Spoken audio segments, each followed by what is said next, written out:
여러분 안녕하십니까? 북한이 오늘 아침 동해를 향해 중거리 탄도미사일을 발사했습니다. 비행거리는 800km를 날아갔고 고도는 2000km까지 올라간 것으로 탐지되는데요. 북한이 4년 전 미국과의 협상 분위기 속에 발사 중지를 선언했던 대륙간 탄도미사일에 가깝다는 점에서 긴장감이 커지고 있습니다. 문재인 대통령은 곧바로 국가안전보장회의를 열어 북한의 긴장 조성 행위 중단을 촉구했습니다. 첫 소식 엄지인 기자의 보도입니다. 북한이 중거리 탄도미사일을 쏜 건 오늘 오전 7시 52분. 2000km 높이까지 올라가 800km를 비행했고 최고 속도는 음속의 약 16배, 마하 16에 달하는 것으로 탐지됐습니다. 북한 자강도 일대에서 동쪽 동해상으로 발사된 중거리 탄도미사일 한 발을 포착하였습니다. 북한은 사거리를 줄이기 위해 각도를 높인 고각 발사를 택했는데 정상 각도로 발사됐다면 예상 사거리는 최대 4,500km, 괌 미군 기지까지 사정권에 둘 수 있었을 것으로 추정됩니다. 북한의 미사일 발사는 올해 들어서만 7번째로 중거리 탄도미사일을 발사한 건 2017년 이후 처음입니다. NSC 전체 회의를 긴급 소집한 문재인 대통령은 한반도 비핵화를 위한 국제사회 노력에 대한 도전이자 유엔 안보리 결의 위배로 볼 수 있다며 북한은 긴장 조성과 압박 행위를 중단하라고 촉구했습니다. 그러면서 북한이 2017년 긴장 고조 시기와 비슷한 양상을 보이고 있다며 특히 핵실험과 대륙간 탄도미사일 ICBM 발사를 멈추기로 한 모라토리움 선언을 파기하는 근처까지 다가간 것으로 생각할 수 있다고 강한 우려를 표했습니다. 문재인 대통령이 NSC 전체 회의를 직접 주재한 것은 1년 만으로 새해부터 잇따른 북한 미사일 위협의 심각성을 고려한 것으로 판단됩니다. NSC는 북한의 미사일 발사를 규탄하며 모라토리움 유지를 촉구했고 문 대통령은 북한의 모라토리움 파기를 염두에 두고 대비할 것을 관계부처에 지시했습니다. MBC 뉴스 엄지인입니다. 북한의 이번 발사는 핵실험과 대륙간 탄도미사일 발사를 미뤄온 조치를 철회하는 걸 검토하겠다고 밝힌 지 불과 열흘 만에 이루어졌습니다. 이 때문에 실제로 북한이 핵실험 재개와 대륙간 탄도미사일 발사에 나설지 긴장감이 커지고 있는데요. 북한의 의도는 뭔지 정동훈 기자가 분석했습니다. 북한은 지난 2017년 5월 중거리 탄도미사일 화성 12형을 발사했습니다. 당시 미사일의 고도는 2000km, 비행거리는 787km. 오늘 발사한 미사일과 거의 비슷합니다. 화성 12형 발사를 시작으로 북한은 그해 11월까지 무려 6차례나 중거리와 장거리 탄도미사일을 줄줄이 발사했습니다. 대륙간 탄도미사일 ICBM급도 무려 3차례나 쐈습니다. 이번 중거리 탄도미사일 발사가 조만간 ICBM 발사의 신호탄이 될 수 있다는 우려가 나오는 이유입니다. 긴장의 강도를 점점 높여가고 있는데요. 조만간 ICBM 발사를 통해서 긴장의 정점에 다다를 것으로 보여집니다. 앞서 열흘 전 북한이 노동당 정치국 회의에서 핵실험과 ICBM 발사 유예 철회 검토를 언급한 것도 이런 전망에 무게를 싣고 있습니다. 잠정 중지하였던 모든 활동들을 재가동하는 문제를 신속히 검토해 볼 때 대한 지시를 따라서 이번 중거리 미사일 발사는 그동안 유예 조치에도 불구하고 미국 측으로부터 상응하는 대가를 얻은 게 없다고 판단한 북한이 미국을 직접 겨냥한 무력 시위에 나선 걸로 풀이됩니다. 다만 곧장 행동으로 옮기지는 않을 것으로 보입니다. 당 전원회의를 통해서 최종 결정을 하기 이전에 압박수를 최대한 높이고 국제사회의 반응을 떠보기 위한 용도로 보여집니다. 주요 외신들도 큰 관심을 보였습니다. 블룸버그와 로이터 통신은 북한이 5년 내 가장 큰 탄도미사일을 발사했는데 앞서 발사한 미사일과 다른 전략 미사일이라고 전하면서 이번 발사가 실제로 북한의 핵실험 재개나 ICBM 발사로 이어질지 여부에 촉각을 세웠습니다. 미사일 발사를 규탄한 미국은 추가 도발을 삼가고 협상에 복귀할 것을 촉구했고 중국은 정치적 해결에 힘써야 한다는 원론적 입장을 거듭 밝혔습니다. MBC 뉴스 정동훈입니다. 이어서 설 연휴 첫날이었던 어제 토사가 쏟아지면서 노동자 3명이 매몰됐던 경기도 양주시 채석장 사고 속보입니다. 사고 현장에서는 오늘도 남은 1명의 실종자를 찾기 위한 구조 작업이 계속됐는데요. 현장 연결해서 구조 상황 알아보겠습니다. 정산빈 기자, 아직 새로운 구조 소식은 들어온 게 없습니까? 네, 사고가 난 게 어제 아침 10시쯤이니까 현재 34시간을 넘어서고 있는데요. 마지막 실종자 52살 정모 씨가 발견됐다는 소식은 아직 전해지지 않고 있습니다.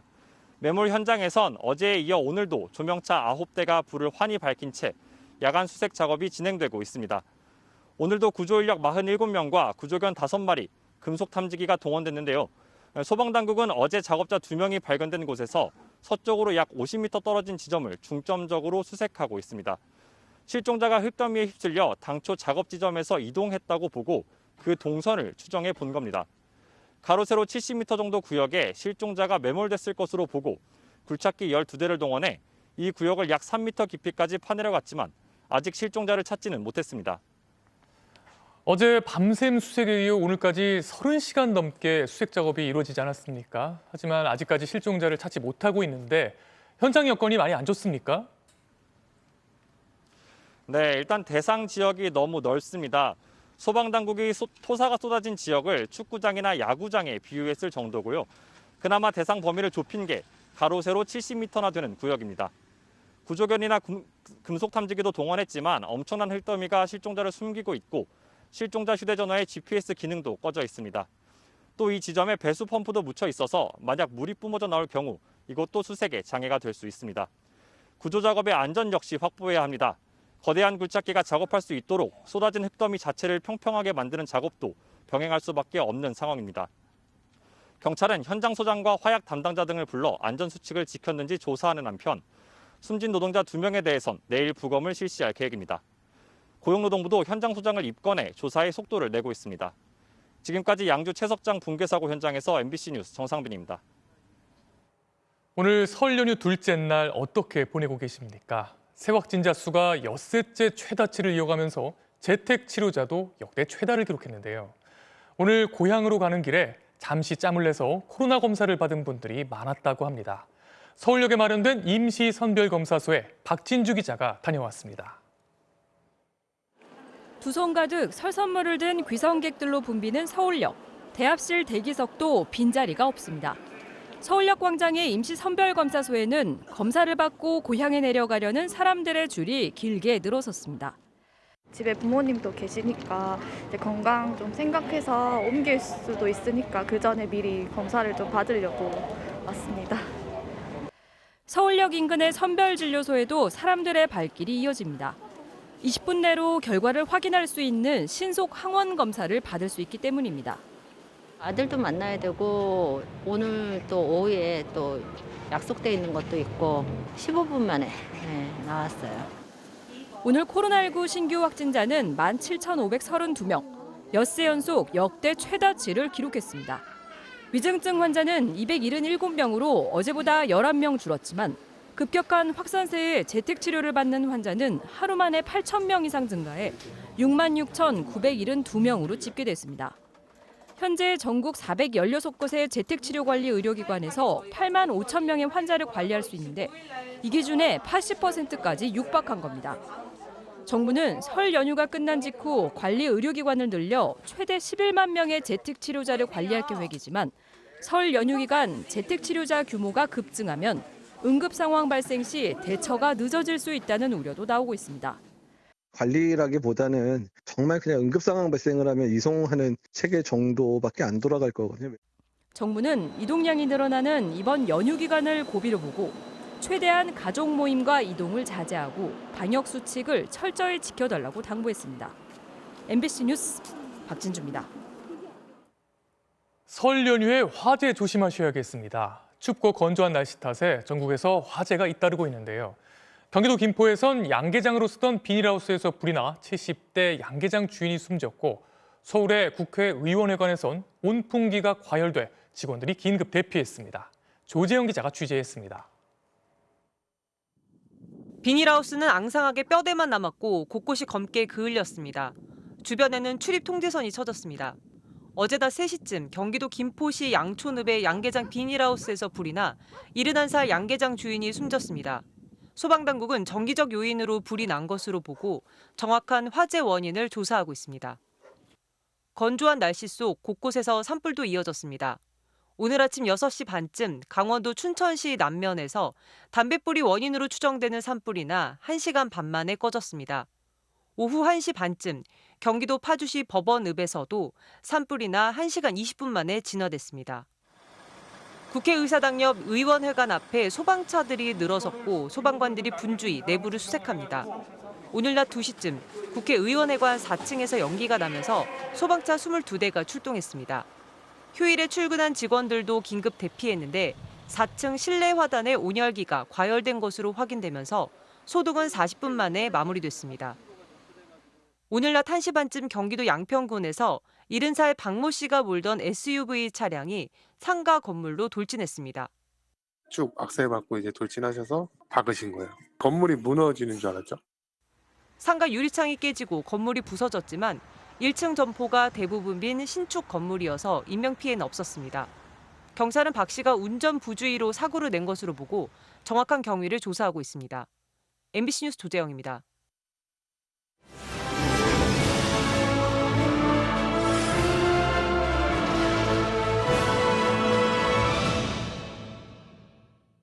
이번 베이징 겨울올림픽은 지난 도쿄올림픽에 이어 코로나 대유행 이후에 열리는 두 번째 스포츠 행사인데요. 비대면, 비접촉에 초점을 맞추고 있습니다. 올림픽 현장 곳곳에서는 사람 대신 로봇이 대신하는 모습을 볼 수 있습니다. 베이징에서 김태훈 기자입니다. 전 세계 취재진이 사용하는 미디어 센터.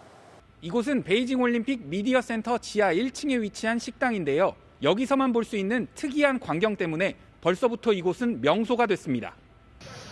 주문을 마치고 자리에 앉아서 기다리다 보면 하늘에서 주문한 음식이 내려옵니다. 사람 대신 로봇이 서빙을 해주는 겁니다.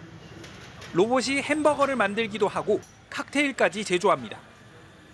코로나 감염 위험을 줄이기 위해 대회 조직위가 낸 아이디어입니다. Pretty nice. Haven't have this kind of stuff in our country. China want to show us how far in technology. 취재진이 묵는 숙소도 마찬가지. 사람 대신 로봇이 필요한 물건을 방문 앞까지 배달해 줍니다.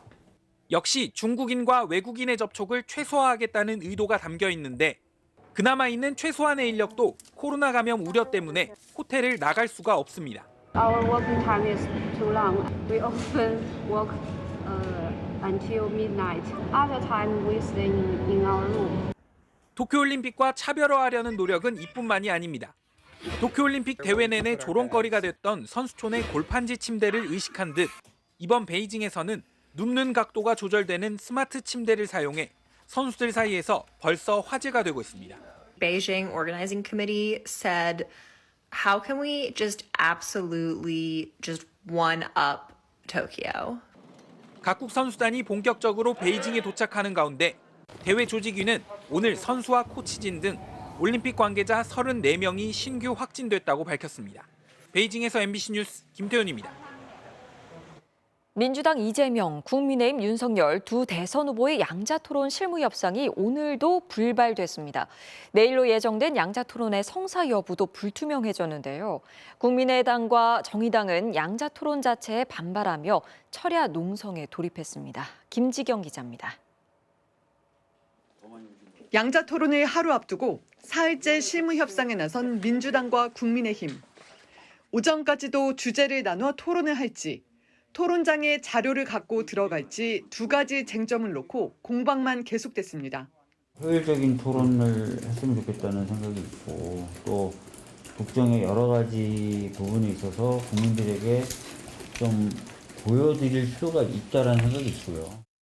칸막이를 쳤었을 때 국민이 판단이 상당히 어려울 수 있다. 그리고 시간이 부족하다. 분명히 칸막이 없이 자유토론을 했으면 좋겠고. 점심 무렵 이재명 후보가 국민의힘이 원하는 대로 주제 없이, 단 자료는 없이 토론하자고 한 발 물러섰지만 오후 협상 역시 결렬됐습니다. 민주당은 일시와 방식 등을 다 양보했다며 자료 없는 정정당당한 토론을 하자고 주장했고 자료 없는 무제한 토론을 거부한 윤 후보는 대선 주자로서 자격이 없습니다. 국정 전반에 대한 공부가 전혀 안 된 후보임을 자인한 셈입니다. 국민의힘은 근거 자료는 반드시 필요하다며 대장동 비리 의혹 등을 덮으려는 속셈이라고 맞받아쳤습니다. 범죄를 입증할 자료가 필수적입니다. 자료 없이 토론하자는 것은 사기쇼나 거짓말 혹은 수다나 떨자는 얘기와 뭐가 다릅니까? 국민의힘은 자료 없인 토론에 응할 수 없다며 오늘 밤의 협상 시한으로 제시했고 민주당은 책임을 떠넘기지 말라며 이제는 윤석열 후보가 결정해야 한다고 맞섰습니다. 양측의 힘겨루기와 책임 공방에 토론 성사 자체가 불투명해진 상황. 정의당과 국민의당은 양자 토론 논의 자체가 법원의 결정 취지를 훼손하는 기득권 정당의 담합이라며 철야 농성에 들어갔습니다. MBC 뉴스 김지경입니다. 이재명, 윤석열 후보는 오늘도 공개 일정을 최소화하고 토론 준비에 주력했습니다. 이 후보는 SNS를 통해 국민 통합 대통령이 되겠다고 밝혔고 윤 후보는 북한의 미사일 발사와 관련해 사드 추가 배치를 공약했습니다. 신수아 기자입니다. 양자 토론 준비에 매진한 더불어민주당 이재명 후보는 SNS를 통해 국민 통합 대통령이 되겠다는 설 메시지를 내놨습니다. 윤석열 후보를 겨냥한 듯 지역과 세대, 성별 갈등을 유발해 정치적 이득을 꾀하는 정치는 이제 끝내야 한다고 밝혔습니다. 부인 김혜경 씨가 출연한 방송에 전화로 참여한 이 후보는 정권 심판이냐 정권 유지론이냐도 일종의 프레임이라며 역량을 검증해달라고 호소했습니다. 누가 더 유능하냐, 누가 더 경험과 실력이 뛰어나냐, 약속을 잘 지켰느냐, 저는 이런 걸 검증해야 된다고 보죠. 북한의 미사일 발사와 관련해선 도발 수위가 점점 높아지고 있다며 엄중하게 규탄한다고 밝혔습니다. 그러면서 북한의 대선 개입 중단을 촉구하는 여야 대선 후보 공동선언을 재차 제안했습니다. 국민의힘 윤석열 후보는 이 후보의 제안은 진정성이 없다며 일축했습니다. 이어 평화는 구호로 이루어지는 것이 아니라 압도적 힘의 결과라고 강조했습니다. 윤 후보는 사드 추가 배치라는 6글자 짧은 SNS 글을 추가로 올렸습니다. 앞서 윤 후보는 사드 기지 정상화를 주장해 왔는데 사드 추가 배치 입장을 명확히 밝힌 건 이번이 처음입니다. 성주의 사드 기지를 보십시오. 국민들이 일부가 그걸 접수를 해가지고 지금 육상으로는 지금 물자 이동 공급을 할 수 없게 돼 있습니다. 정부가 이거를 방치한다는 것이. 윤 후보는 또 건강보험에서 중국인들이 피부 양자 등록을 통해 과도한 혜택을 받아가고 있다며 제도 개선도 공약했습니다. 이런 가운데 민주당은 화천대유 대주주 김만배 씨가 윤석열 후보를 언급한 녹취록을 두고 두 사람의 관계를 해명하라고 공세를 펼쳤고 국민의힘은 이재명 후보의 부인 김혜경 씨의 사적 심부름에 경기도 공무원이 동원됐다는 의혹을 거듭 제기했습니다. 하지만 이에 대해 양측은 모두 가짜뉴스라고 반박했습니다. MBC 뉴스 신수아입니다. 미국 동부 해안 지역 10개 주에 폭탄 사이클론이라고도 불리는 겨울 폭풍이 몰아치며 비상사태가 선포됐습니다. 엄청난 눈이 쌓이며 다리가 부러졌고 앞이 보이지 않아 방향 감각을 잃게 되는 화이트아웃 현상이 예고돼 항공편이 결항됐습니다. 그야말로 무시무시한 폭탄 같은 눈 폭풍입니다. 임소정 기자의 보도입니다. 눈이 가득 쌓인 다리 한가운데가 폭삭 주저앉았습니다. 무너진 다리 끝에 버스가 아슬아슬하게 걸쳐져 있고 차량 서너 대는 계곡으로 떨어졌습니다. 현지 시간으로 28일 미국 펜실베니아주 피츠버그. 쌓인 눈에 50년 된 다리가 무너졌습니다. 목숨을 잃은 사람은 없었지만 10여 명이 다쳤습니다. They brought a rope over to our door. They tied it to the railing, so because it was icy, and we were able to get the passengers off and myself. 버지니아주부터 메인주까지 미 동부 해안 지역 10개 주에 허리케인급 눈폭풍이 몰아쳤습니다. This is a very serious storm. Very serious. We've been preparing for this. This could be life-threatening. 매사추세츠주에서는 시속 113km의 강풍이 몰아치고 최고 70cm 가까운 눈이 쌓였습니다. 보스턴 북쪽 지역 해안가에서는 바닷물이 범람하면서 주민들에게 고지대로 이동하라는 권고가 내려졌습니다. 매사추세츠를 포함해 버지니아와 메릴랜드, 뉴저지 등 비상사태가 선포된 지역에서는 수만 가구가 정전됐고 사방이 눈에 뒤덮여 방향 감각을 잃는 화이트 현상이 예고되면서 뉴욕과 보스턴, 필라델피아를 중심으로 주말까지 6,000편의 항공도 결항됐습니다. AP통신은 지난 1978년 수십 명의 목숨을 앗아갔던 눈폭풍 이후 무시무시한 폭풍이 44년 만에 찾아왔다고 전했습니다. MBC 뉴스 임소정입니다. 선진국 탈락이 임박했다. 몰락전 중국 청나라 말기 같다. 요즘 일본 경제에 대해 내부에서 잇따라 나오는 혹독한 경고음들입니다. 1990년대 버블 붕괴 뒤 나온 잃어버린 10년이란 말은 아직도 회복하지 못한 장기 침체 때문에 잃어버린 30년으로 바뀌게 됐습니다. 어느 정도인지 도쿄에서 고현승 특파원이 전합니다. 매일 아침 수만 명의 샐러리맨들이 쏟아져 나오는 진풍경을 볼 수 있는 이곳은 도쿄 시나가와역입니다. 일본 경제의 역동성을 보여주는 듯하지만 실제로는 심각한 위기를 알리는 내부 경고음이 곳곳에서 터져나오고 있습니다. 가장 큰 문제는 성장 정체. 1990년대 버블 붕괴 뒤 잃어버린 10년이 이젠 잃어버린 30년으로 불립니다. 침체를 거듭하면서 20년간 1인당 국내 총생산은 1.02배가 늘어 사실상 제자리입니다. 낮은 생산성 탓에 구매력을 나타내는 평균 임금은 3만 달러대에 묶여 있습니다. 한국은 같은 기간 2.56배가 늘어 일본의 86% 수준까지 높아졌고 평균 임금은 4만 달러대로 이미 2015년 일본을 추월한 상태입니다. 국가 경쟁력에선 한국 23위, 일본 31위, 디지털 기술과 전자정부 순위는 격차가 더 두드러집니다. 2040년까지 성장 전망도 일본은 연평균 1.1%, 한국의 반밖에 안 됩니다. 그 결과 1인당 GDP는 한국의 절반 수준에 그칠 걸로 예측됐습니다. 1人当たり GDP で韓国の数字が日本をどんどん上回っていく。その結果ですね、GDP そのものについても韓国の数字が日本に近づいていく。 유니클로의 야나이 회장은 일본은 이미 중진국이 되고 있고 개도국이 될지 모른다며 일본의 몰락을 경고했고 학계에선 주요 선진국 모임인 G7에 일본 대신 한국이 들어가도 할 말 없다. 중국 청나라 말기와 비슷하다는 쓴소리도 나왔습니다. エリートがなんか今のままでいいんだって思うってそれ新朝末期ですね。いや変えなくていいんだと言ってたし何も行動しなかったからですよね. 코로나 대유행을 맞아 우편과 팩스에 의존하는 아날로그 행정은 일본의 현주소를 적나라하게 드러냈습니다.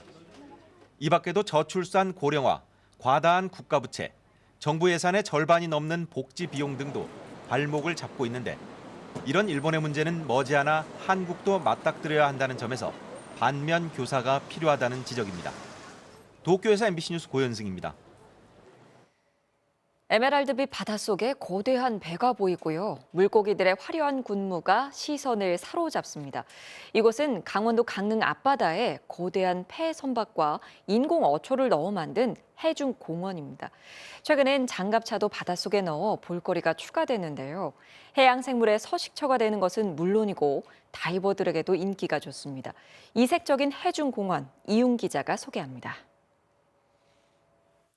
백두대간을 등지고 펼쳐진 강릉 앞바다. 배를 타고 10분 남짓 달려나가면 에메랄드처럼 빛나는 바닷속에 해중공원이 펼쳐집니다. 가장 먼저 눈에 띄는 건 2,470톤급의 거대한 폐선박. 셀 수 없이 많은 물고기들이 화려한 군무를 선보입니다. 낡아서 못 쓰게 된 선박이 물속에 잠긴 뒤 스텔라라는 이름을 얻으면서 해양 생물에게는 터전이, 다이버에게는 꼭 가봐야 할 명소가 됐습니다. 강릉시는 지난 2013년부터 80억 원을 들여 이 해중공원을 가꾸기 시작했습니다. 축구장 158개만한 넓이에 폐선박 2척을 가라앉히고 180여 개의 인공 어초를 설치한 데 이어 최근에는 폐장갑차까지 설치했습니다.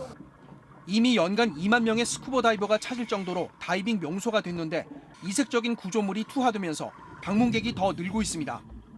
좋아하죠. 그래도 육지에 있는 게 물 안에 들어가 있으니까 그래도 사람들이 다들 좋아합니다. 그 전보다는 많이 늘었어요. 많이들. 그래도 한 번은 꼭 가보고 싶어 하죠. 해중공원이 인기를 끌면서 다른 지역의 견학도 이어지고 있습니다. 추가로 그 해중공원 내에 이제 설치할 시설물에 대해서 추가 검토하고 있는 중입니다. 모범 사례로 좀 돼가지고 많이 벤치마킹 하러 오고 있으신 상태입니다. 인근의 고성과 양양 등 강원 동해안의 다른 지역들도 바닷속 이색 볼거리를 조성하는 데 공을 들이고 있습니다. 덕분에 해양 생물의 보금자리가 생기면서 바닷속은 더 건강해지고 아름다운 절경까지 만들어져 관광객들의 발길도 이어지고 있습니다. MBC 뉴스 이용입니다.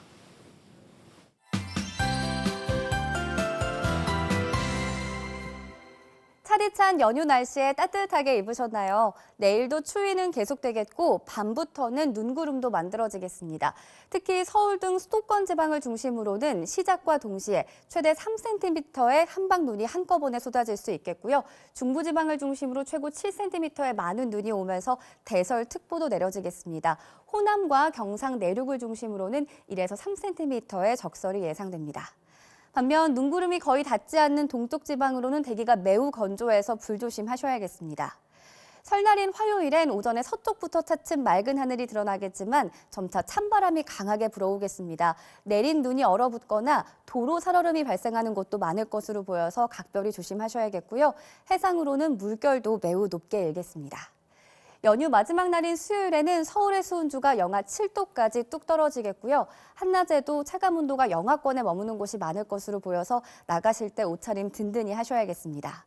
목요일 출근길에도 아침 추위는 여전하겠고요. 이후 절기 입춘을 지나 주 후반까지도 중부 내륙을 중심으로 영하 10도 안팎의 강추위가 계속되겠습니다. 안전하고 건강한 설 명절 보내세요. 지금까지 연휴 날씨였습니다. 네, 일요일 뉴스데스크 마치겠습니다. 이번 명절 안전하게 보내시기 바랍니다. 고맙습니다.